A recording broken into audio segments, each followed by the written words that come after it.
अस्सलाम वालेकुम। आज हमारा मैथ का लेक्चर नंबर 14 है, जिसमें हम इनिशियल एंड बाउंड्री कंडीशन के दरमियान डिफरेंस को देखेंगे and initial value problem and boundary value problems को डिस्कस करेंगे। ठीक है, डिफरेंस में फर्स्ट नंबर हमारे पास क्या है, इनिशियल कंडीशंस है। ठीक, इनिशियल कंडीशन में क्या कह रहा है, initial condition that specify the state of the system for an initial time, कि किसी एक फिक्स टाइम के लिए, मतलब इनिशियल टाइम के लिए हमारे पास जो सिस्टम होगा, इस फॉर्म का जो सिस्टम होगा वो हमारे पास क्या होगा, इनिशियल कंडीशन हम उसे कहेंगे।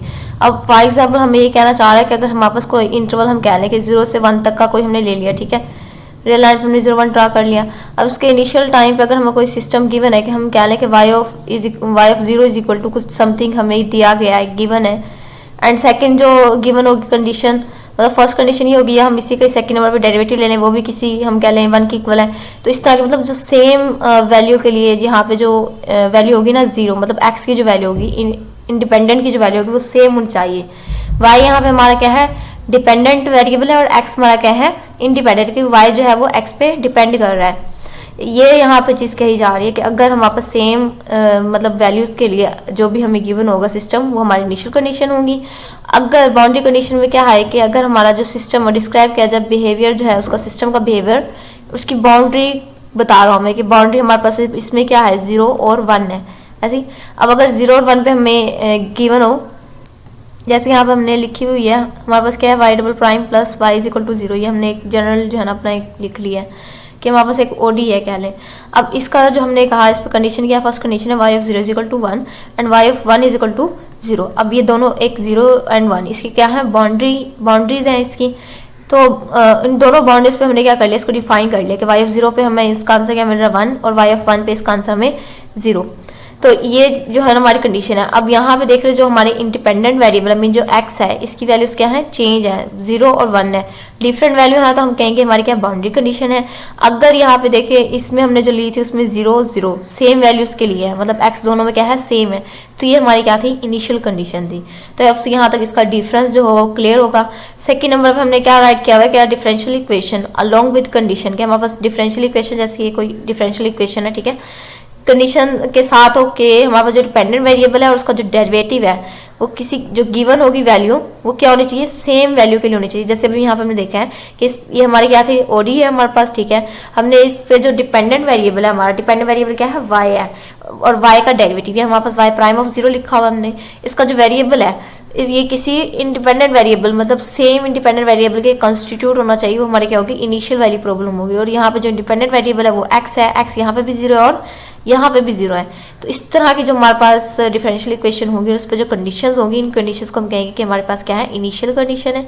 और इस टाइप की जहाँ पे x की वैल्यू क्या होंगी, डिफरेंट होंगी, बाउंड्री वैल्यूज होंगी, तो उस पर हम कहेंगे कि हमारी क्या है, बाउंड्री कंडीशन है। अब हम आते हैं कि हमारे पास ये इनिशियल वाली प्रॉब्लम एंड बाउंड्री वाली प्रॉब्लम भी यहाँ तक तो क्लियर होंगी। इन्हीं जो इनिशियल मतलब जो प्रॉब्लम है, इन्हीं यही जो कंडीशन में हमने डिस्कस की है कि सेम होंगी तो वो हमारे पास क्या होगी, इनिशियल कंडीशन होगी, और डिफरेंट वैल्यूज होंगे एक्स की तो हमारे पास क्या होंगी, बाउंड्री कंडीशन होंगी। तो ये हमारे पास दोनों स्टेप क्लियर है। उसके अलावा हमने यहाँ पे डिस्कस किया था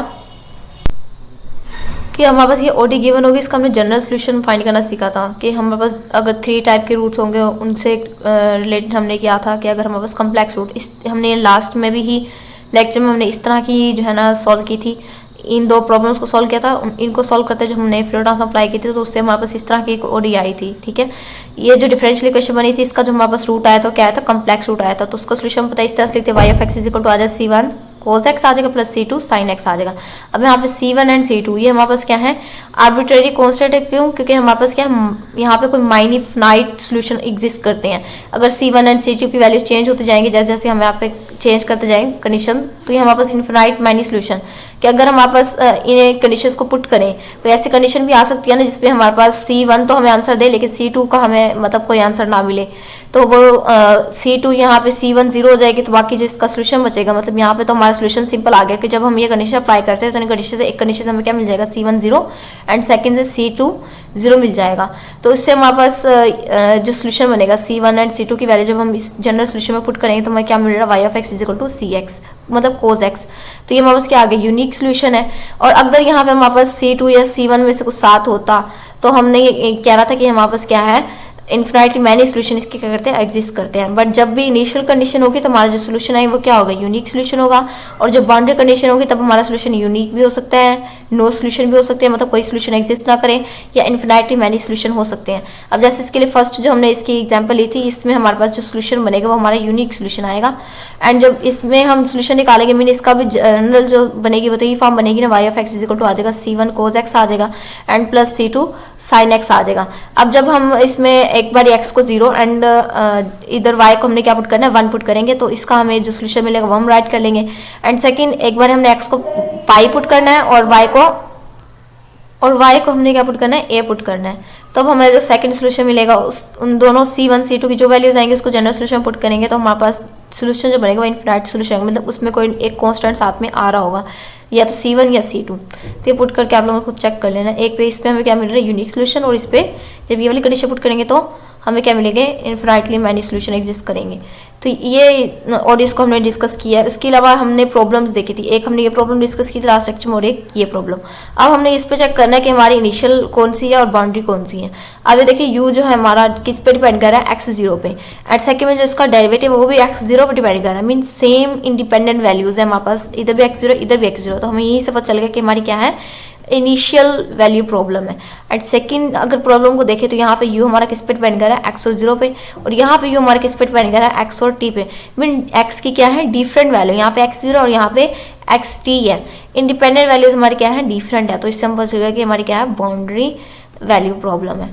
तो आई होप सो इन दोनों में डिफरेंस क्लियर होगा, initial condition, boundary condition and initial value problem and boundary value problem में। आज के लेक्चर में हमें डिस्कस करना था। अगर इसमें कोई भी इशू हो तो आप लोग मुझसे पूछ सकते हैं। अल्लाह हाफिज़।